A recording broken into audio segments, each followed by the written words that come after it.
क्या आप एक ऐसी बिजनेस डील की कल्पना कर सकते हैं जहां भारत ने मेज पर हाथ रखकर साफ कह दिया, बाजार खोलेंगे लेकिन हमारी शर्तों पर। और यहां भारत ओमान की डील उसी ओर एक इशारा है, क्योंकि जहां कुछ समय पहले भारत ब्रिटेन के साथ एक ट्रेड डील कर चुका है और अब ओमान के साथ एक एफटीए होना साधारण बात नहीं। क्योंकि जहां अमेरिका भारत को घुमाने में लगा है, भारत उसका जवाब इन एफटीओ से दे रहा है। बता दें कि पीएम मोदी जॉर्डन और इथियोपिया के सफल दौरे के बाद मस्कट पहुंचे हैं, क्योंकि जहां पहले ओमान में भारतीय टी शर्ट्स या मशीनरी भेजने पर भारी शुल्क लगता था, अब वो रास्ता एकदम साफ है। ये सिर्फ व्यापार नहीं, पाकिस्तान और चीन जैसे प्रतिद्वंदियों के सामने भारत की एक बहुत बड़ी स्ट्रैटेजिक विक्ट्री है।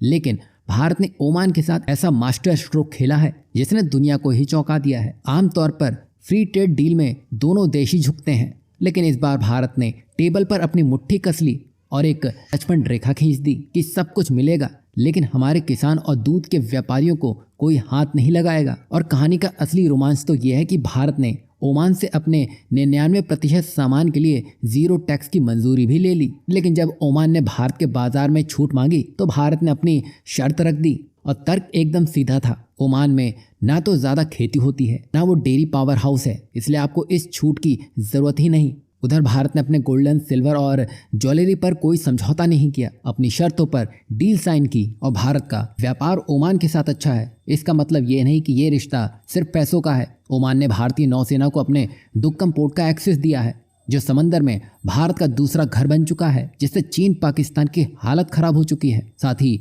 वहां रहने वाले 7 लाख भारतीय, जो ओमान की आबादी का 20% हिस्सा है, इस दोस्ती की जीती जागती मिसाल है। और ये एफटीए होना अब दुनिया के लिए एक ट्रेलर जैसा था, खासकर अमेरिका के लिए, क्योंकि अब एक्सपर्ट्स भी मान रहे हैं कि भारत और ओमान की डील के जरिए ये सिग्नल दे दिया गया है कि अगर अमेरिका को भारत के साथ कोई ट्रेड डील चाहिए और ओमान के साथ हुई ये ट्रेड डील सिर्फ एक समझौता नहीं है, बल्कि एक रास्ता दिखा गया है कि भारत इस तरीके का इस्तेमाल करके आगे भी कई सारी डील करेगा।